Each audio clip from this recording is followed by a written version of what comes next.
Okay, so I want to start off our presentation with a small clip from the famous film Minority Report. So you can see here Tom Cruise is interacting with this display using only gestures of his hands and movements of his body. And it's this futuristic interaction between man and machine that we want to work towards during our project. So with that,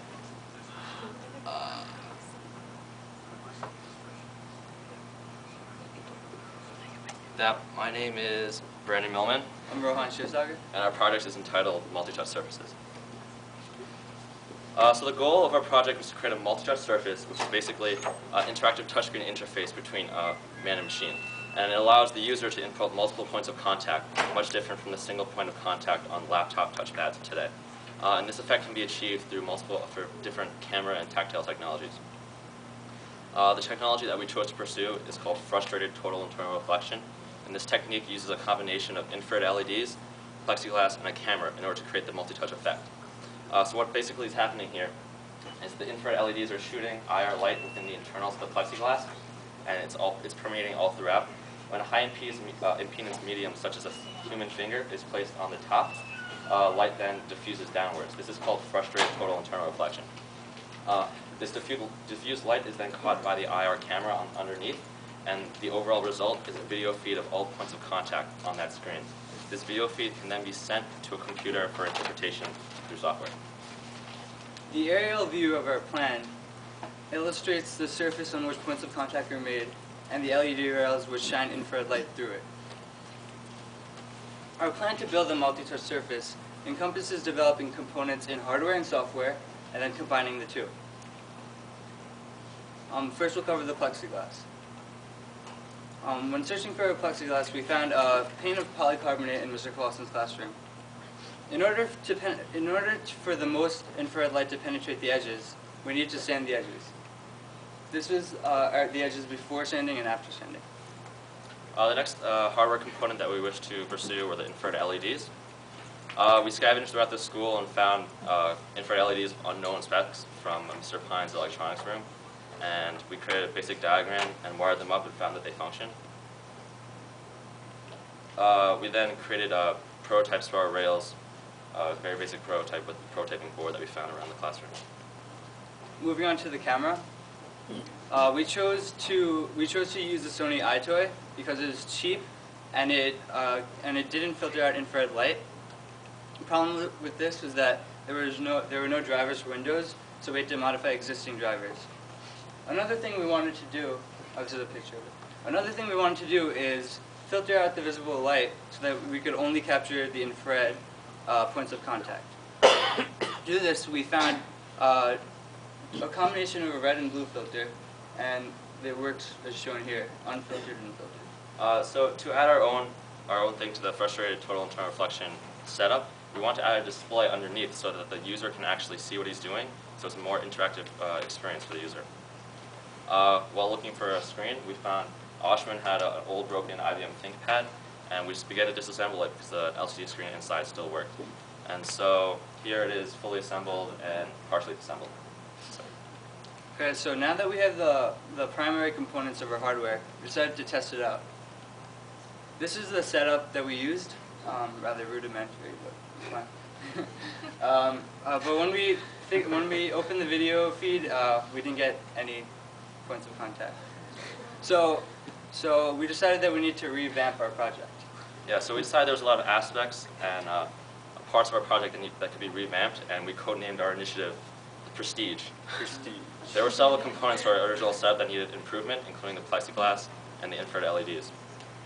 So we originally used polycarbonate as our plexiglass, and we did some research of that material against others and found that acrylic has much better optical clarity than polycarbonate, meaning that the infrared light will more easily penetrate all throughout the acrylic. And this is our original polycarbonate and our new acrylic sheet. We replaced our old LEDs of unknown specs with new high-powered bright LEDs. When looking at our old rails, we found that they were loosely and messily put together, so we decided we'd make new rails on PC board. So this is when we lay the traces on Eagle for the PC board. and we etched the traces onto the PC board. And we stuffed it with the LEDs, and this is our finished product.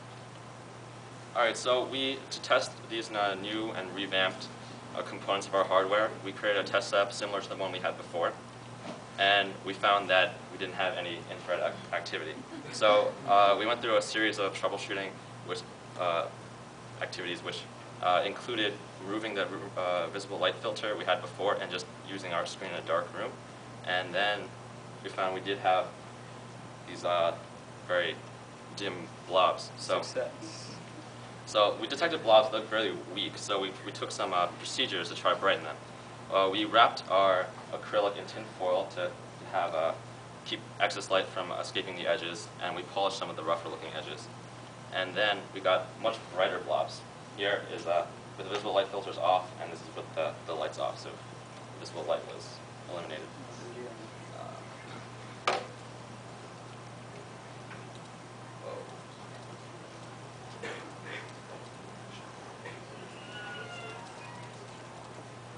And here's the video feed that we captured, I think. Oh.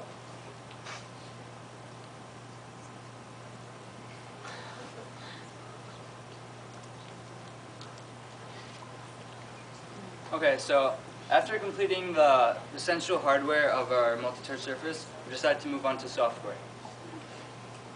Our goal in software is to bridge the gap between hardware and an application that a user can actually use on the touchscreen.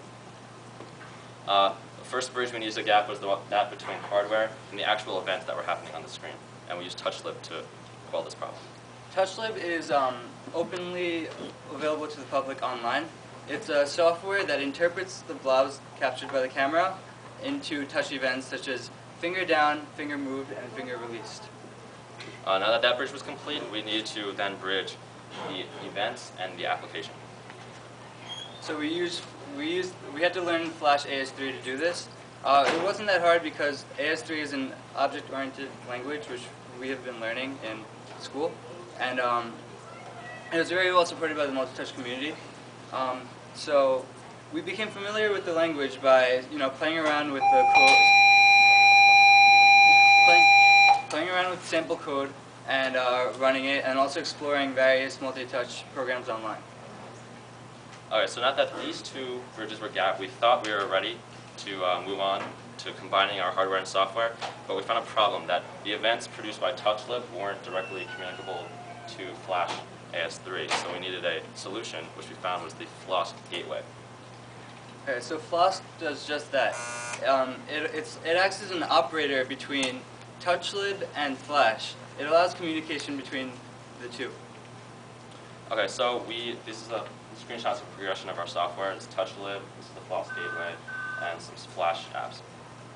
So now that the gaps were completely closed, we worked through all the hardware components and the software components, and now it's time to combine the two.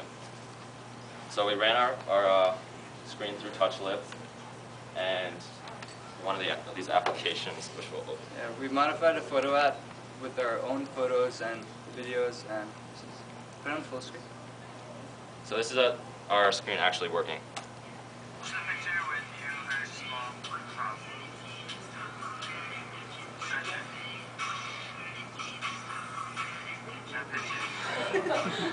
Here I'm using two fingers to actually pull apart photos and pinch them together, similar to applications on the iPhone. This is a video which I'm struggling to play. And I'm stretching it out. I got that bit snowboarding. And so that was that.